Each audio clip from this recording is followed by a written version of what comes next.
welcome to my channel. So I'm going to be reacting to, does Margot Robbie know her lines from her most famous movies? Well, I certainly don't. I mean, I know some from Harley Quinn, but like the first movie. I know the one with the voices. Oh, it's the voices. I'm kidding. It's not what they said. I just know that one. The other movies that I know from her is like Focus, the one that like Steel, and obviously Barbie. But I don't think I remember any other. But anyway, let's watch.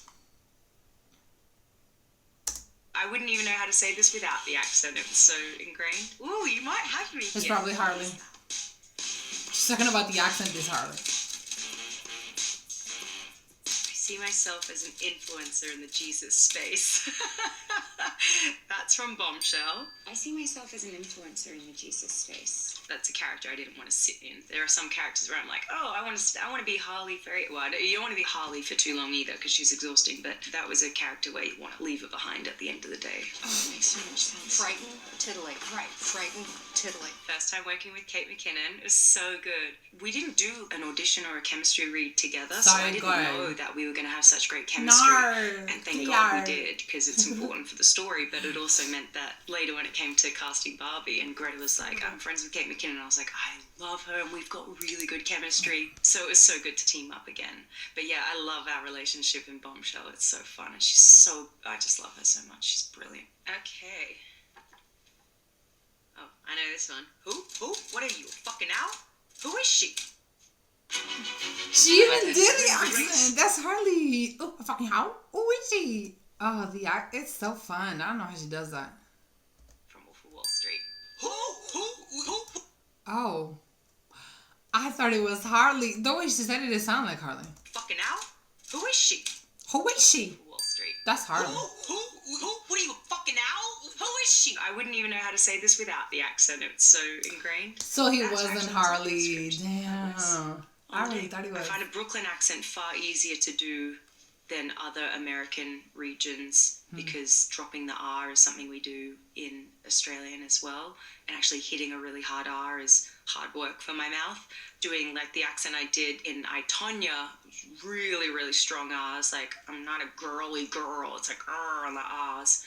Whereas like in Wolf of Wall Street, she's like Jordan. She doesn't even do an R. It's Jordan. So I found it much easier. That's why I love doing a Brooklyn accent. I do a Brooklyn accent for Harley Quinn as well, and I love it. We're gonna have to work together.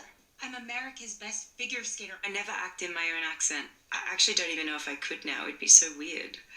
I'd feel like I'm just playing myself, I think. The audition process for Wolf of Wall Street, they didn't need a known actor for that role, which at the time, not being a known actor is like the most exciting thing you can hear because everyone in town in my age demographic was like, oh my God, we can audition for a Scorsese film. I did a tape like everyone else, never expected Scorsese himself to see it.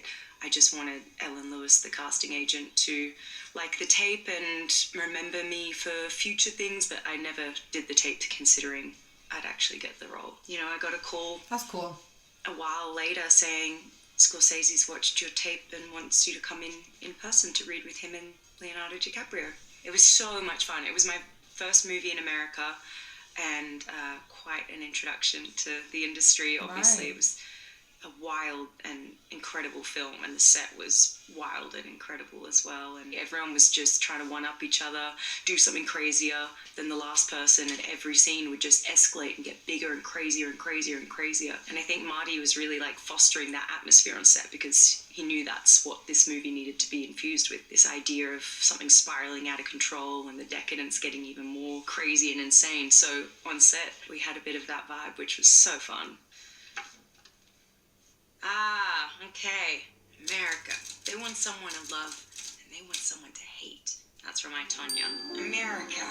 They want someone to love. I thought it was going to be Barbie because the other actress is named America. And I was like, oh, this is the name. Making it to the but no, Oscars that's the actress name. Kind of like Tonya Harding herself making it to the Olympics. There was like this feeling of, oh, we're like the scrappy underdog that like got into this fancy event and we're just going to go for it. There was an extra satisfaction in knowing that, okay, we really took a big swing here and thank God we stuck the landing, as they say. I didn't have a cherished ambition of producing per se, but I wanted to be more involved in filmmaking, make my own things was, I guess, how I thought of it in my head. I want to make things. without realizing exactly what the role a producer entailed back in my early 20s. You know, I just knew that I wanted to be more involved because I love all the aspects of putting a film together, a TV show together. And so then when I met my two best friends, Tom and Josie, they were ADs on a set, and we spoke about making our own things. And the following year we started the company and started making our own things. Did any of these drawings by chance have thoughts of death and cellulite? That's from Barbie. I feel like I'm crushing this game. Did any of these drawings by chance have thoughts of death and cellulite? We at Lucky Chap find ourselves drawn to kind of scary territory, and the amount of expectation around a Barbie movie made it feel scary and thrilling. It also felt like it had obviously an innately female lens, given that the protagonist is a female character and has had so much of the male gaze on it throughout history, and then also female criticism, female celebration. I mean, it's just like the gender politics are kind of rife for exploring in a project like Barbie, and all the credit goes to Greta. And then you can't help but make things that you know your girlfriends are going to love, and you know your mom is going to like, you know, like deep down that's who we really want to please or entertain. My closet is so populated by pink now, I am going to have to do a clean out. Otherwise people are just going to be like, get over it, babe, it's over. Stop parading around in pink. What's that? I should kill everyone and escape? Sorry, it's the voices. That's Harley Quinn. I'm kidding. That's not what they Suicide said. Squad, because the third one is called The Suicide Squad. Yeah. The first time I played Harley was in Suicide Squad. What was that? I should kill everyone and escape? Sorry. The voices. The voices. I got so into I'm kidding. comics That's because not they're what they said. so good. They're really good. And just comic books as a medium is just like such a fascinating art form, and so fun as an audience, as a reader. Yeah, I love the comics. I'm not shopping at this store, I'm robbing this store. Oh, that's Harley too. That's in Birds of Prey. It's in Birds of Prey?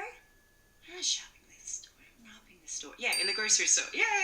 Birds of Prey. Her singing the accent just... that's perfect. Oh, that's Harley too. That's in Birds of I'm Prey. not shopping at the store. It's in Birds of Prey? I'm not shopping this store, I'm robbing this store. Yeah, in the grocery store. Yeah. Birds of Prey. I'm not shopping at this store. I'm robbing this store. I immediately, when reading Harley, identified that she works best in a group. So I think a lot of people were kind of saying, like, what about a solo Harley film? And I was like, that'd be like watching a kid play in a playground on their own. Like, how fun is that going to be? Populate that playground. That's going to be fun for a character like Harley. And I really wanted, like, a girl gang movie. I wanted to do, like, a, you know, Period. group of female characters. It was really good. Getting together and, you know, kicking ass. I also produced that. It took quite a few years to put that one together, actually.